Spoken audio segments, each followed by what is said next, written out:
Before I open this suitcase, this is just some needs to stay in this room type shit. So, no phones out or anything, okay? Bro, that's like telling Nikki not to breathe and shit.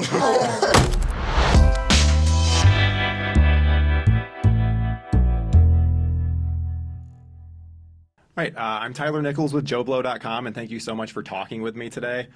First off, there's a lot of people here, so it's going to be a little chaotic. This is a question for all of you, so we can just start with Alycia and move on down the line. I asked the other four earlier, and there was definitely a trend with their answers, so we'll see if that continues. Of the characters that you got to play, which was your favorite to portray and why? My favorite was, it's hard. I mean, from an actor's standpoint, it was fun to dip into Shelby because I was having to change so much to kind of interpret how Brittany was playing it, and I think there was a lot of sort of that emotional arc that was really fun. But also playing Nikki was great because I've never really played a character like that before, and she's like so extra and like influencer, and it's, you know, it's very over the top, and so that was always really fun too. I feel like I mean, everyone was really fun. Like I was saying earlier, everyone's internal energies are so different. Nikki was fun because I got to be like the pretty girl and like, you know, you feel beautiful and important. And Brooke was really fun too because her energy is really chaotic, and that was just fun to play with and be in. And when you're shooting at like 4 a.m., having Brooke's energy was actually very nice. Yeah. Yeah. Go ahead, bro. I'd probably say Forbes was really, really interesting to play because of the point in the story where I play him at. Because I think there's when things start to go awry, it's that moment of going, okay, the character has to shift into another place. So I think that's always interesting when you're shifting as an actor into being like, where are you in this emotional part of the story? I honestly had the most fun playing Dennis, just because he's so unlike me or like any other character I've played. And he's just brash and like loud and obnoxious, and that's fun. It's fun to just kind of, you know, like not be on your best behavior in character. Yeah. Mm-hmm. If you think of your brain as a hard drive, then this just transfers the files. Oh my God.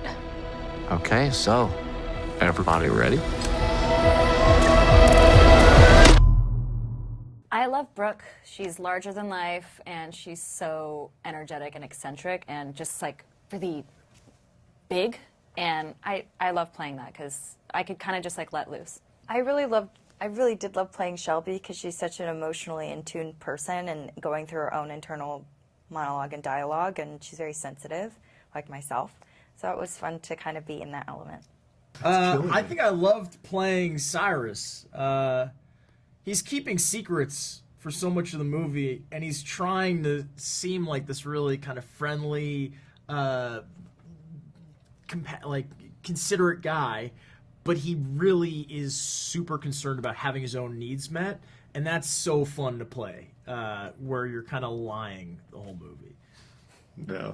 David, what about you? I was also having fun lying throughout the movie. That was a blast. Yeah, I'd say, playing Forbes was a delight. It's funny that we all kind of felt the most passionate about the characters that we brought to the table, and then I think like it helped us kind of be good like touchstones for each other of, you know, whenever we were embodying someone else's. But with Forbes, I really enjoyed, having kind of a secret and having a sense of mystery and sort of, you know, being an agent of chaos. I think I like spreading a little bit of chaos. It's trippy, huh? See that? That's my body. This game is kind of hot.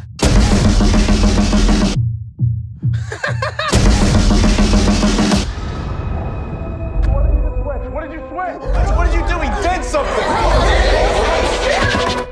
So since there are multiple people playing the same character, what was it like to develop these people as a unit versus just by yourself? I feel like each character was sort of solely developed by the person who was bringing them, perhaps. Like, they were sort of the captain of that character. And then if there were like questions or points in the story where that character was going through something, it became a conversation between two of the actors. But I feel like everyone brought their own individual, unique sort of character to life, and then, you know, we're so open and willing to share that with each other when that time arose. It's really interesting. I had a conversation with Greg early on when we were shooting it, and I was like, I don't really get certain parts of why the group makes sense. And I was like, I think because they've all come to Ruben's house, Ruben has to be this character that brings everyone together. And so I think even when you come into the mansion, you're like, oh, this is an interesting group of friends. And then I was like, Greg, I think you need to meet Ruben to go, oh, he's the guy that's like, we're going to party, we're going to be together. And I wanted to be the glue of the group. So yeah, it's like different conversation, I think, with Greg of how do we bring this to life? Yeah. Well, and we live in the world of the sequel. Would you guys and girls like to see this get a follow-up, or would you prefer it to just be a singular experience? 100%. For sure. I want to do a sequel. With Greg. Like, Yeah. it was so fun, and with everybody. It was really enjoyable working on this project and hanging out with these amazing people, and also having Greg as our leader. That absolutely, hands down, would I do it for, like, I would do it for the plot, and I would do it for the people, for sure. Well, you had mentioned that we might be playing some games tonight. Do you still want to play? Yeah, I want to play games tonight, man. I'm just curious as to how different it was to develop these characters as a unit versus just individually. And whoever wants to take this can take it, because I'm sure that some of you have great answers. I think the characters started off already super well defined in the script. We had a week of rehearsal before we jumped into shooting, and that really helped us kind of figure out exactly how these characters were all going to coalesce and come together and tell the story in the right way. Yeah, and it felt like summer camp, you know, like we were just like recording each other, doing scenes, and you know, and trying out different characters, and you know, and then Greg was kind of leading the way, and I guess that makes him the camp counselor, and you know, his energy was that of kind of a camp counselor, of it was play and it was exploration, and I really felt like, you know, we all kind of had each other's backs, and you couldn't really do anything wrong, you know. It was let's throw everything at the wall and see what sticks. Well, we had. Oh, sorry. No, Reina, go ahead. It's fine. We had 2 table reads. So the first table read, we stayed as our own characters, even if we were in someone else's body, and to see the whole movie read out loud, and that way was so helpful. And then the second table read, we were each other's characters. That's really interesting. I can't wait to see some more behind the scenes on this. And we live in the world of the sequel, and so would you guys and girls like to see this get a follow-up, or would you prefer it be a singular experience? I'd love to see what let's do more. Beatrice gets up to. Sure. Yeah. I'm freaked out right now, okay? You're acting like a different person. Don't look at me. I am a different person. What did you do? And casting is always critical, but I feel even more so for a film like this. Yeah. What was that process like, given that all the different roles these actors would be playing? Yeah, I mean, I was looking for actors that obviously have like broad ranges. First person we cast was Brittany O'Grady. I was initially introduced to her from The White Lotus, but I kind of did like a deep dive on her work, and she's like a different person in everything she's in. White Lotus, Star, Little Voice, and this.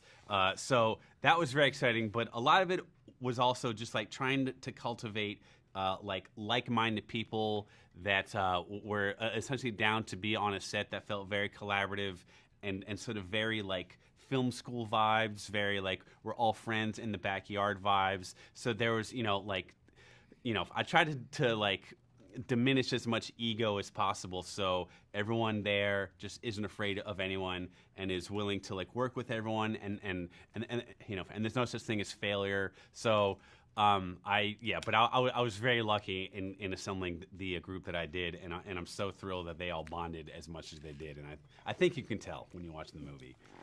Absolutely. I talked to them earlier, and they described it as like a summer camp. Oh, nice. There's this incredible shot near the beginning that starts as one shot, and then it turns into a split screen as the second camera pans around the car. Yeah. As a filmmaker and editor, I have to know how you pulled that off. Oh man, no one's asked me about that, and so thank you. Yeah, I thought about that for a long time. Basically, we had the how do I explain this? Car's on green screen.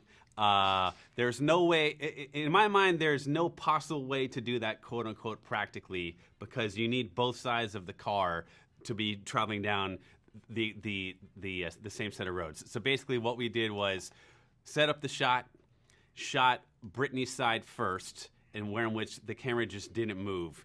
We recorded the audio for that. Immediately when we were done, we then went to Cyrus's side, and I was listening to her dialogue, and I fed her dialogue to him at the same cadence, and then the camera kind of did its move, and that way, if that makes sense. Yes. But thank you for that's asking amazing. about that. I love stuff like that. So as soon as that happened, I was like, oh, what? And then I like rewound. I had to watch and see if I could see the stitching, and it's perfectly done. It's so Thanks, awesome. man. Thank you so much. Thank you. You also did a really cool slideshow effect. What made you want to show those moments in that way?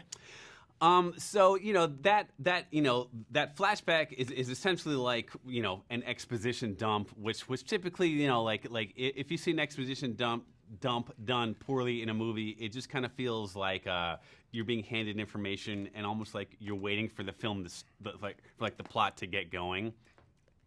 So I wanted the exposition dump to essentially be wrapped in a sequence in which the sequence itself just kind of felt like very fun and exciting to watch, where you almost just don't mind that you're getting this backstory, because maybe like the actual experience of watching the sequence is making some dopamine go off, and that dopamine is canceling out any cynicism you might have about watching exposition, basically. I think it was the right call because it plays out like amazingly. Awesome, and man. I asked your cast, and they all want it. So, what's your opinion on a potential sequel? People have asked, man. I cannot believe people have asked. I mean, I can tell you straight up, no BS. I did not write it with a sequel in mind. So many people have asked. I have pontificated on the possibility of one and what one could be. I have ideas. No BS. There's currently no plans to do it, but I'm so thrilled that people are interested and want to see more. Wow. Yeah,